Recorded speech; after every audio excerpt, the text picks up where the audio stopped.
Honey trap ವಿಚಾರಕ್ಕೂ ನನಗೂ ಯಾವುದೇ ಸಂಬಂಧ ಇಲ್ಲ, ಆ ವಿಚಾರ ನನಗೆ ಗೊತ್ತಿಲ್ಲ ಅಂತ ಹನಿ ಟ್ರ್ಯಾಪ್ ವಿಚಾರಕ್ಕೆ ಸಂಬಂಧಪಟ್ಟಂತೆ ಸಚಿವ ಕೆಜೆ ಜಾರ್ಜ್ ಹೇಳಿಕೆ ಕೊಟ್ಟಿದ್ದಾರೆ. ಹನಿ ಟ್ರ್ಯಾಪ್ ಬಗ್ಗೆ ನನಗೇನು ಗೊತ್ತಿಲ್ಲ ಅಂತ ಹೇಳಿದ್ದಾರೆ. ಆ ವಿಚಾರವೇ ನನಗೆ ಗೊತ್ತಿಲ್ಲ ಅಂತ ಹೇಳಿದ್ದಾರೆ. ಗಣಪತಿ ಡಿ.ಕೆ. ರವಿ ಪ್ರಕರಣದಲ್ಲಿ ನನಗೆ ಅನ್ಯಾಯ ಆಗಿದೆ. ಮೊದಲು ಎಲ್ಲರೂ ಸೇರಿ ನನ್ನ ಮೇಲೆ ಆರೋಪ ಮಾಡಿದ್ರು.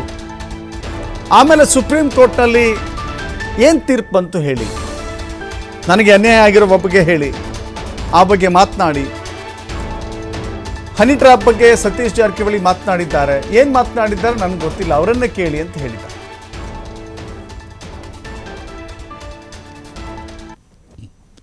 ಅದು ನನಗೂ ಅದಕ್ಕೂ ಸಂಬಂಧ.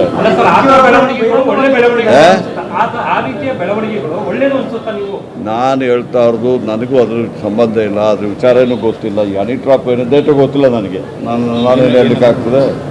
ನೀವು ಸಾಕಷ್ಟು ನನ್ನ ವಿಚಾರದಲ್ಲಿ ಸಾಕಷ್ಟು ಮಾಡಿದ್ರಲ್ಲ, ಡಿ.ಕೆ. ರವಿ ವಿಚಾರದಲ್ಲಿ ಮಾಡಿದ್ರ, ಗಣಪತಿ ವಿಚಾರದಲ್ಲಿ ಮಾಡಿದ್ರ, ಈಗ ಸುಪ್ರೀಂ ಕೋರ್ಟಿಂದ ಆರ್ಡ್ರ್ ಬಂದಿದೆ, CBI ಇದೆಲ್ಲ ಆರ್ಡ್ರ್ ಮಾಡಿದ್ರಲ್ಲ, ಅದ್ರ ವಿಚಾರ ಯಾಕೆ ಮಾತಾಡೋದಿಲ್ಲ? ನಾನು ಬಂದು ನಿಂತರೆ ಆಯಿತು, ನಿಮಗೆ ದ್ರೋಹ ಆಗಿದೆ ಅಂತ ಹೇಳ್ಬೇಕು ತಾನೆ ನೀವು. ಈಗ ಪುನಃ ಒಂದು ಹೊಸದಾಗಿ ಏನೋ ಕೇಳ್ತಿದ್ದಾರೆ, ಅದು ನನಗೂ ಅದಕ್ಕೂ ಸಂಬಂಧ.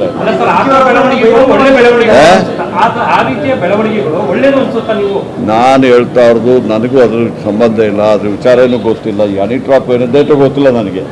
ನಾನೇನು ಹೇಳಲಿಕ್ಕಾಗ್ತದೆ? ನೀವು ಸಾಕಷ್ಟು ನನ್ನ ವಿಚಾರದಲ್ಲಿ ಸಾಕಷ್ಟು ಮಾಡಿದ್ರಲ್ಲ, ಡಿ.ಕೆ. ರವಿ ವಿಚಾರದಲ್ಲಿ ಮಾಡಿದ್ರ, ಗಣಪತಿ ವಿಚಾರದಲ್ಲಿ ಮಾಡಿದ್ರ, ಈಗ ಸುಪ್ರೀಂ ಕೋರ್ಟಿಂದ ಆರ್ಡ್ರ್ ಬಂದಿದೆ, CBI ಇದೆಲ್ಲ ಆರ್ಡ್ರ್ ಮಾಡಿದ್ರಲ್ಲ, ಅದ್ರ ವಿಚಾರ ಯಾಕೆ ಮಾತಾಡೋದಿಲ್ಲ? ನಾನು ಬಂದು ನಿಂತರೆ ಆಯಿತು, ನಿಮಗೆ ದ್ರೋಹ ಆಗಿದೆ ಅಂತ ಹೇಳ್ಬೇಕು ತಾನೆ ನೀವು.